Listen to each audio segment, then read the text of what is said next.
can help you. So guys, I want to introduce to all of you guys my helper. My labandero.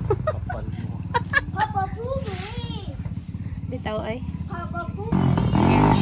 Siya yung naglaban ng mga puti kasi hindi ako marunong. 1, 2, 3 ko lang yan. 1, 2, 3, 4. Tutulong na ako dahil makapalayasin ako dito dahil wala pa naman ako trabaho dyan. Kunyari na tayo masipag. Baka sabihin na ng asawa ko, pack your things. Papa, ito na lang ba yung akin?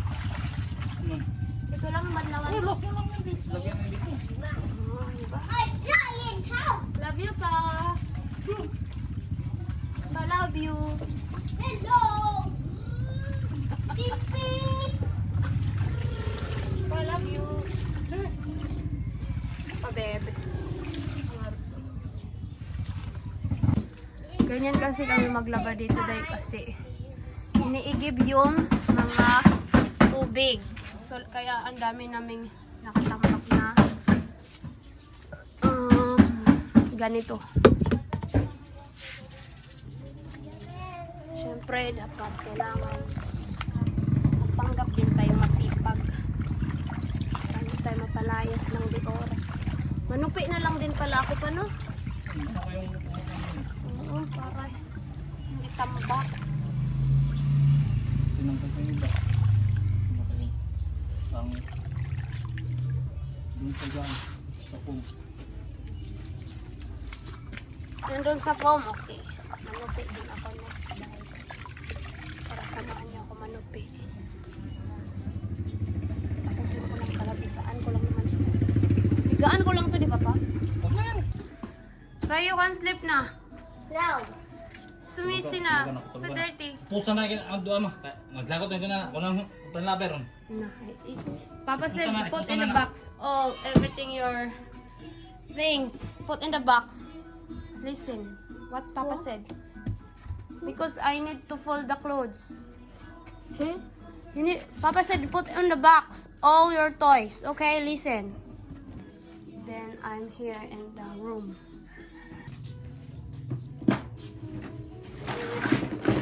We will fold this, guys. Can you help me to fold? I want to show you something. That is our reading picture. Ay, tarpaulin pala. 2016. So, I'm married for 6, 9 years. 9 years na. So it's so hot, you know. I need to. Oh my god. I can open the electric fan. Right! Right! Yes! Oh my god, it's so hot inside. I need the electric fan. Papa, are you done? Not done. Not yet. I need the electric fan. So, let's start na done. Ay, nako. Video lang tayo para kita tayo dito kay Lulong Whitey. Wala na tayo kita. Lulumita. No, please subscribe my channel, guys, to help me to earn money. Money. Just watch the ads. You know, my voice is because I'm not feeling low now.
So ito today dahil no, linis ko din to dito.